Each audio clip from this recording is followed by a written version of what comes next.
સુરતમાં Udhna railway station પર general મેનેજરના હસ્તે ઉદ્ઘાટનના માત્ર 12 દિવસમાં એસ્કેલેટરની સુવિધા બંધ હાલતમાં જોવા મળી.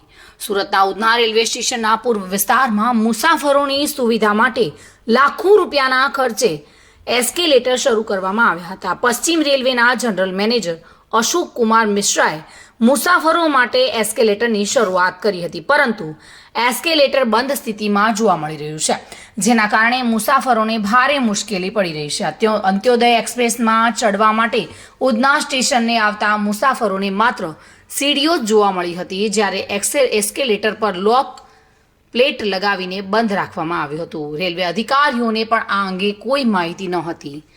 એસ્કેલેટર જોતા જ એવું લાગતું હતું કે જનરલ મેનેજરનો ઉધના પ્રવાસ પૂરો થતાં જ તે બંધ થઈ ગયું હશે.